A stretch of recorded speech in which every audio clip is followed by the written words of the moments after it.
Hello guys, welcome back to B channel Gyan Jyoti Ashish tutorial. तो दोस्तों आज हम लोग करने वाले हैं Indian navy MR SSR double exams के लिए स्पोर्ट्स से रिलेटेड पार्ट नंबर 4। ठीक है, और जैसे कि मैंने 1 से लेकर 3 तक कंप्लीट कर चुके हैं। अगर आपने नहीं देखे हैं तो आप जाके प्लेलिस्ट के माध्यम से पढ़ सकते हैं, या फिर प्लेलिस्ट का लिंक आपको डिस्क्रिप्शन बॉक्स में मिल जाएगा, तो आप यहाँ से भी जाके पढ़ सकते हैं। ठीक है, तो चलिए शुरू करते हैं। लेकिन शुरू करने से पहले आपको बताना चाहूँगा कि दोस्तों इंस्टाग्राम और टेलीग्राम का लिंक आपको डिस्क्रिप्शन बॉक्स में मिल जाएगा, तो आप लोग जाके यहाँ पे फॉलो करके पीडीएफ प्राप्त कर सकते हैं। और साथ ही साथ मुझे खबरी पे फॉलो जरूर कर लीजिएगा, आपको डिस्क्रिप्शन बॉक्स में लिंक उसका भी मिल जाएगा। देखिए जाएंगे डिस्क्रिप्शन बॉक्स में तो आपको बहुत सारा चीज़ का लिंक मिलेगा, आप अपने अनुसार एक बार जाके चेकआउट कर लीजिएगा। चलिए शुरू करते हैं बिना टाइम वेस्ट के अपने क्लास को। और आपकी स्क्रीन पे है 26 नंबर सवाल। हमने 25 तक कंप्लीट किया था, पार्ट नंबर 3 तक। ठीक है, तो 26 नंबर सवाल को देखते हैं। कबड्डी खेल का जन्मदाता देश किसे कहा जाता है? तो आपके सामने 4 ऑप्शन है, चीन, जापान, भारत, रूस। करेक्ट आंसर हो जाएगा ऑप्शन सी, यानी कि हो जाएगा भारत। ठीक है, who is the father of kabaddi game? तो correct answer option C, Bharat. अब देखिए यहाँ पे हम बात करते हैं एक्सप्लेनेशन की। ध्यान से नोट करते चलिएगा, अपने माइंड में हो सके तो कर लीजिएगा, या फिर कॉपी में, दोनों में से एक जगह कर लीजिएगा। देखिए सबसे पहले आप कॉपी में नोट कर लीजिएगा। ठीक है, कॉपी में एक नोट्स बना लीजिएगा, उसको डेली मॉर्निंग में देखते रहिएगा ना, तो याद हो जाएगा सारा। तो कबड्डी मुख्य रूप से कहाँ खेली जाती है? तो ये भारत में खेली जाती है। ठीक है, अगला पॉइंट है, भारत की कबड्डी फेडरेशन यानी KFI कब स्थापित किया गया है? तो ये किया गया है 1950 में। और KFI का पूरा नाम होता है दी कबड्डी फेडरेशन ऑफ इंडिया। इसको नोट कर लीजिएगा। ठीक है, बहुत ज़्यादा इंपॉर्टेंट है। भारत की कबड्डी फेडरेशन कब स्थापित किया गया है? तो 1950 में किया गया है। और KFI का जो पूरा नाम होता है दी कबड्डी फेडरेशन ऑफ इंडिया होता है। ठीक है, चलिए अगला पॉइंट है आपका, एशियाई कबड्डी चैंपियनशिप कब आयोजित किया गया? तो ये किया गया था 1980 में। और कबड्डी का विश्व कप सबसे पहले कब खेला गया था? तो खेला गया था 2004 में। भारत और ईरान के बीच हुआ था। और कहाँ पे हुआ था? तो मुंबई में हुआ था। ठीक है, चलिए अगला पॉइंट है आपका, कबड्डी कौन से देश की राष्ट्रीय खेल है? तो ये है बांग्लादेश। ठीक है, कबड्डी जो खेल है ये किस देश का राष्ट्रीय खेल है? तो ये बांग्लादेश का राष्ट्रीय खेल है। महिला कबड्डी विश्व कप पहली बार कब खेला गया था? तो ये खेला गया था 2012 में। और कहाँ खेला गया था? ये पटना में खेला गया था। ठीक है, और पटना क्या है? पटना बिहार की राजधानी है। तो इसको अच्छे से नोट कर लीजिएगा, या फिर स्क्रीनशॉट लेके रख सकते हैं। चलिए अगला पॉइंट है, भारतीय कबड्डी टीम के उप कप्तान कौन हैं जिसने 2007 के विश्व कप में स्वर्ण पदक जीता है? तो उनका नाम है राकेश कुमार। ठीक है, ये भी सवाल बहुत ज़्यादा इंपॉर्टेंट है। भारतीय कबड्डी टीम के उप कप्तान कौन है जिसने 2007 के विश्व कप में स्वर्ण पदक जीता है? तो उनका नाम है राकेश कुमार। चलिए सेकंड नंबर सवाल है आपकी स्क्रीन पे, शतरंज खेल का जन्मदाता देश किसे कहा जाता है? ये भी बहुत ज़्यादा इंपॉर्टेंट सवाल है। भारत, जापान, चीन, England. Correct answer option A, यानी कि भारत हो जाएगा। देखिए भारत से एक्स्ट्रा फैक्ट बताने का कोई ज़रूरत नहीं है, क्योंकि सब लोग को मालूम है भारत के प्रधानमंत्री, भारत के राष्ट्रपति, और मतलब भारत का मुद्रा, भारत का जो भी है, ये सब तो लगभग सब लोग को मालूम होगा। ठीक है, मतलब कि जो लोग इंडिया में रहते हैं खास करके उनको तो भारत का प्रधानमंत्री, और सभी जो लोग स्टेट से बिलोंग करते हैं उनका मुख्यमंत्री, राज्यपाल, ये सब तो याद ही रहता है अक्सर। तो मैंने सोचा कि इसको बताने का कोई ज़रूरत नहीं है, लेकिन यहाँ पे कुछ एक्स्ट्रा फैक्ट इसके लिए ज़रूर है। देखिए शतरंज है, तो शतरंज का बात आ रहा है। शतरंज खेल में कितने खाने या वर्ग होते हैं? तो देखिए इसमें 64। शतरंज ये जो खेल होता है उसमें जो खाने होते हैं, वर्ग होता है, इसमें 64 होता है। ठीक है, 64 होता है। आ सकता है आपके एग्जाम्स में कि शतरंज जो खेल है इसमें कितने खाने या वर्ग होते हैं? तो 64 होता है। चेकमेट किस खेल से संबंध है? तो ये जो है शतरंज से है संबंधित। ठीक है, चेकमेट जो किस खेल से संबंधित है शब्द? तो यह है शतरंज। ठीक है, भारत की कौन सी शतरंज खिलाड़ी सुपर ग्रैंड मास्टर पर प्राप्त करने वाली विश्व की दूसरी महिला बनी? तो इनका जो नाम है तानिया सचदेव है, इसको भी नोट कर लीजिएगा। और अगला पॉइंट है, 20 जुलाई 1924 को पेरिस में स्थापित विश्व शतरंज महासंघ या फेडरेशन इंटरनेशनल डेच, ठीक है, एचएक्स, जिसे फीड के नाम से जाना जाता है, फीड के नाम से जाना जाता है। और इसका जो फुल फॉर्म होता है FIDE, तो इसका फुल फॉर्म आपके सामने है, फेडरेशन इंटरनेशनल देश ई चेस, ठीक है, ई चेस होगा यहाँ पे, ई करके उसके बाद CHECH, ठीक है। और देखिए मैंने देखा तो इसका फुल फॉर्म एक और होता है, उसको मैंने नोट नहीं किया क्योंकि मुझे यही सबसे बेस्ट लगा, ठीक है, क्योंकि उसको तो मतलब वहाँ पे कुछ अलग तरीका से दे रहा था, मतलब आपको समझ में नहीं आता। और यहाँ पे तो दे रहा है ना कि F का मतलब फेडरेशन हो गया, I का मतलब हो गया इंटरनेशनल, D का मतलब देश हो गया और देश, और ये E का मतलब हो गया ई चेस, ठीक है। तो ये हो जाता है, इसको नोट कर लीजिएगा। देखिए चलिए अगला सवाल है 28 में, क्रिकेट खेल का जन्मदाता देश किसे कहा जाता है? तो क्रिकेट खेल का जो जन्मदाता देश कहा जाता है किसको? तो इंग्लैंड को, ठीक है। Who is the father of the game of cricket? तो खेल का जो जन्मदाता है क्रिकेट खेल का वो है इंग्लैंड। और बात की जाए एक्स्ट्रा फैक्ट की यहाँ पे, तो टेस्ट क्रिकेट के इतिहास का पहला मैच मेलबर्न में ऑस्ट्रेलिया और इंग्लैंड के बीच हुआ था और 15 से लेकर 19 मार्च 1877 के दौरान खेला गया था, ठीक है। देखिए आपके एग्जाम्स में आ सकता है कि टेस्ट क्रिकेट के इतिहास में पहला मैच कहाँ हुआ था और किसके किसके साथ हुआ था और कब हुआ था, ये तीनों आ सकता है, ठीक है। तो देखिए यहाँ पे वही चीज़ मैंने यहाँ पे नोट की है कि टेस्ट क्रिकेट के इतिहास में जो पहला मैच मेलबर्न में हुआ था आयोजित, और किसके बीच? ऑस्ट्रेलिया और इंग्लैंड के बीच। कब हुआ था? तो 15 से लेकर 19 मार्च 1877 के दौरान खेला गया था, ठीक है। चीज़ क्लियर हो गई ये। आपका नेक्स्ट पॉइंट है, जबकि विश्व में सबसे पहला एक दिवसीय मैच मेलबर्न में 5 जनवरी 1971 को इंग्लैंड और ऑस्ट्रेलिया के बीच भी खेला गया था, ठीक है। अब देखिए एक दिवसीय जो सबसे पहला एक दिवसीय मैच जो था मेलबर्न में 5 जनवरी 1971 को इंग्लैंड और ऑस्ट्रेलिया के बीच खेला गया था, ठीक है। नेक्स्ट पॉइंट है, भारत में क्रिकेट की शुरुआत और स्थापना ईस्ट इंडिया कंपनी के जरिए हुई थी, ठीक है।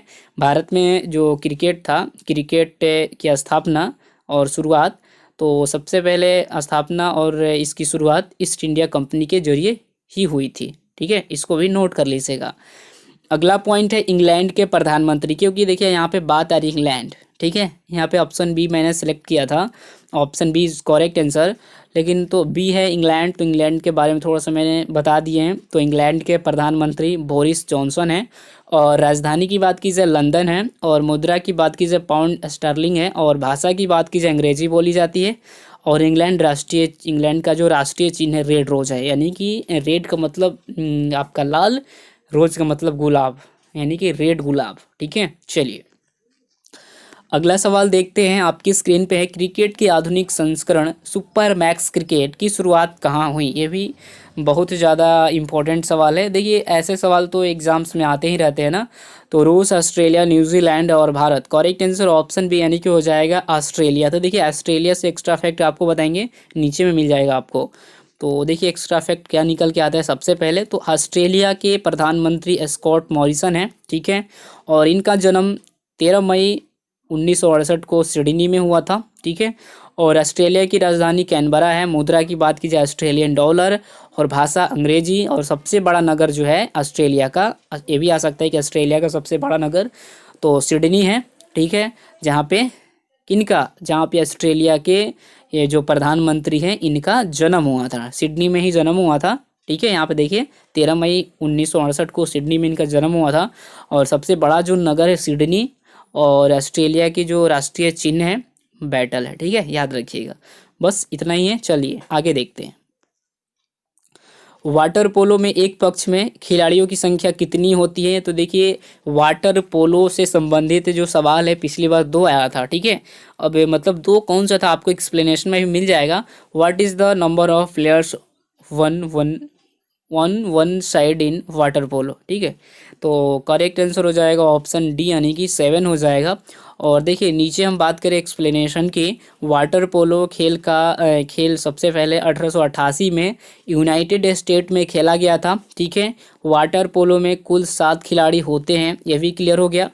अब देखिए आगे देखते हैं, और खिलाड़ी होते हैं 7 खिलाड़ी होते हैं। और 1888 में क्या हुआ था, फिर से आपको लेके देखिए 1888 में यूनाइटेड स्टेट में खेला गया था वाटर पोलो खेल, ठीक है, सबसे पहले।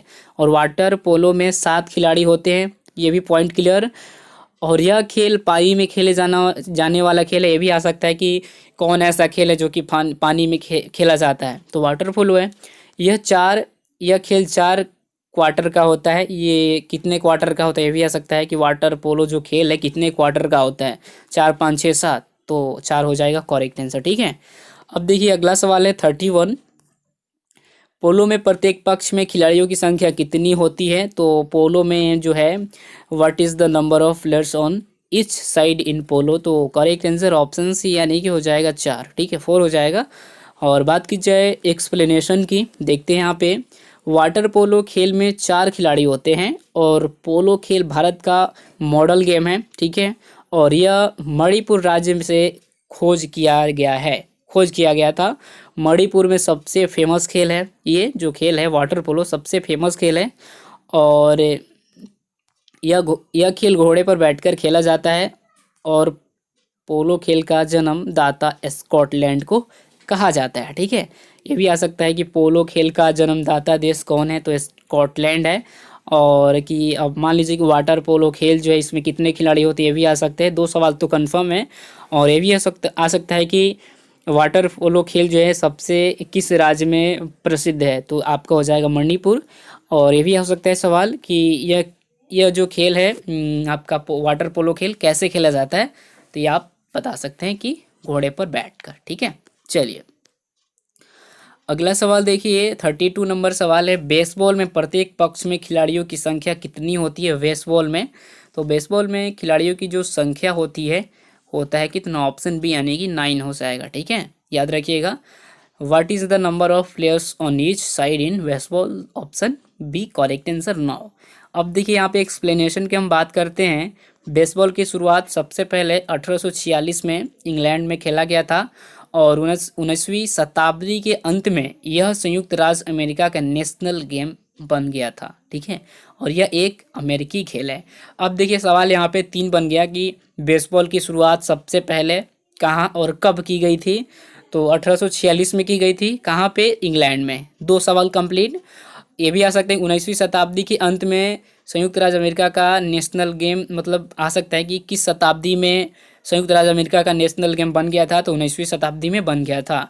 ये भी आ सकता है कि बेसबॉल एक अमेरिकी खेल है या फिर आपका इंडियन खेल है या फिर फ्रांसीसी, जो भी मतलब इस टाइप से ऑप्शन बन सकता है बनाएंगे तो ये एक अमेरिकी खेल है। ठीक है, चलिए अगला सवाल देखते हैं वॉलीबॉल। वॉलीबॉल की प्रत्येक टीम में खिलाड़ियों की संख्या what is the number of players in each volleyball team, तो करेक्ट आंसर ऑप्शन ए हो जाएगा यानी कि 6 होते हैं। वॉलीबॉल की प्रत्येक टीम में जो खिलाड़ी की संख्या होता है वो 6 होता है। ठीक है, अब देखिए एक्सप्लेनेशन की बात की जाए नीचे में, वॉलीबॉल भारत में सबसे पहले 1951 में खेला गया था और वॉलीबॉल खेल का जनक विलियम जी मॉर्गन है और इनका जन्म अमेरिका में हुआ था।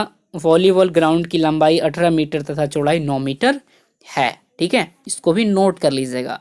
अभी के लिए इतना ही था। देखिए सवाल बन चुका है लेकिन इसका एक्सप्लेनेशन मैंने नहीं लिख रखे क्योंकि बहुत ज़्यादा टाइम लग रहा है और एक्सप्लेनेशन देने में तो इतना ज़्यादा टाइम लग रहा है मैं आपको क्या बताऊँ, कम से कम 1 घंटा से 1.5 घंटा सिर्फ 10 क्वेश्चंस को बनाने में एक्सप्लेनेशन 1 घंटा लग रहा है। क्योंकि एक एक चीज़ हिस्ट्री जो है ना इधर उधर है, इकट्ठा करो फिर उसको अच्छे से फॉन्ट में मिलाओ फिर उसको बोल्ड करो, ये करो वो करो ऐसे करो, फिर पीडीएफ बनाओ फिर आपको वीडियो बना के अपलोड करो, तो ये थोड़ा सा तो कल के लिए आपके लिए ये सवाल मैंने रखे हैं। बास्केटबॉल के प्रत्येक पक्ष में खिलाड़ियों की संख्या कितनी होती है, what is the number of players in each side of basketball, आप कमेंट का आप तो देख ही लिए, ऑप्शन डी हो जाएगा करेक्ट आंसर। कल इसका एक्सप्लेनेशन आ जाएगा। ठीक है, तो बस अभी के लिए इतना ही। अगर आपको किसी भी प्रकार के डाउट है सभी सवाल में तो आप मुझसे कमेंट सेक्शन या फिर इंस्टाग्राम टेलीग्राम, और आप मुझे कहाँ पे फॉलो कीजिए, 2 जगह तो फॉलो कर लीजिएगा, उसके बाद तीसरा जगह आप मुझे खबरी पे फॉलो जरूर कर लीजिएगा। ठीक है, थैंक यू सो मच। और आपको कोई डाउट है तो कमेंट सेक्शन में पूछिएगा। मिलते हैं एक और वीडियो में, तब तक के लिए अपना ख्याल रखिएगा। Thank you so much, bye bye, take care, all the best.